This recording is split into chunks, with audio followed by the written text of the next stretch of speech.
2025 թվականի հոկտեմբերի 24-ին քննչական կոմիտեն հաղորդել էր, որ հատկապես կարևոր գործերի քննության գլխավոր վարչության մարդկանց թրաֆիկինգի, անչափահասների սեռական անձեռնմխելիության դեմ ուղղված և թմրամիջոցների ապօրինի շրջանառության հանցագործությունների քննության վարչությունում քննվող քրեական վարույթի նախաքննության ընթացքում հիմնավորվել և հաստատվել է, որ մի խումբ անձինք իրացնելու նպատակով թմրամիջոց ապօրինի ձեռք բերելու նախնական համաձայնությամբ 2025 թվականի սեպտեմբերի 8-ին ապօրինի ձեռք են բերել առանձնապես խոշոր չափերով 18.3 կիլոգրամ մարիխուանա տեսակի թմրամիջոց։ Այնուհետև Հայաստանի Հանրապետության շրջակա միջավայրի նախարարության էկոպարեկային ծառայության էկոպարեկները ԱՄՆ և ԲԱ-ն առանձնապես խոշոր չափերով թմրամիջոցը վերցնելու նպատակով մեկնել են Սյունիքի մարզ։ Թմրամիջոցները վերցնելուց հետո էկոպարեկները այն տեղադրել են ԱՄՆ-ի մոր անվամբ հաշվառված ավտոմեքենայում և նպատակ ունենալով քողարկել թմրամիջոցները Երևան քաղաք տեղափոխելու գործընթացը պատրանք են ստեղծել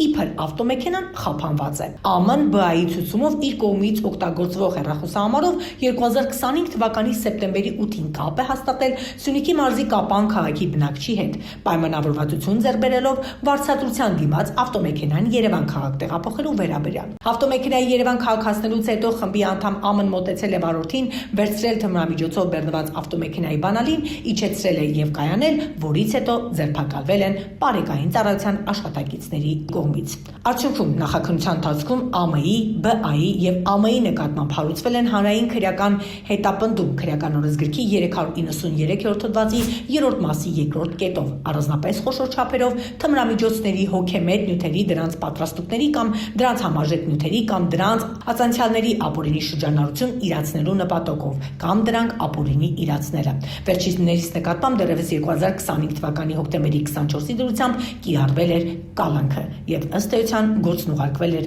դատարան։ Առնու լրատվականը օրերս էկոպարեկային ծառայության պետ Վլադիմիր Կիրակոսյանին հարց ուղղեց, թե նա տիրապետում է ինչ է կատարվում իր ղեկավարած կառույցում, արդյոք կատարված է իր բացթողման և համակարգում առկա իրավիճակը չտիրապետելու հետևանք է, որ էկոպարեկները ներգրավված են թմրանոց իրացնելու գործընթացի մեջ։ 18.3 կիլոգրամ կոկային էկոպարեկների մոտ։ Սա ինչ է նշանակում, դուք ոլորտը տիրապետում եք որպես էկոպարեկայինի ղեկավար։ Ես ոլորտ տիրապետում եմ որպես էկոպարեկայինի ղեկավար եւ նման դեպքեր կարող է լինել։ Այսինքն սա խումբ է եւ 18.3 կիլոգրամ թմրանյութ բերել, սա դուք նորմալ եք համարում։ Դուք այս դեպքից հետո պետք է ստեղծեն հրաժարական տայիք, պարոն Կիրակոսյան։ Այսինքն երբ որ անձը կատարում է հանցագործություն կամ ինչ-որ հանցանքի մեջ ալվում, տվյալ կառույցը։ Այո, որովհետև ղեկավարը չի տիրապետում իր էկոպարեկները ինչով են զբաղված։ Նոր ստեղծված համակարգի աշխատակիցները երկու անձ արդեն խումբ է համարվում։ Թմրանյութ են բերում։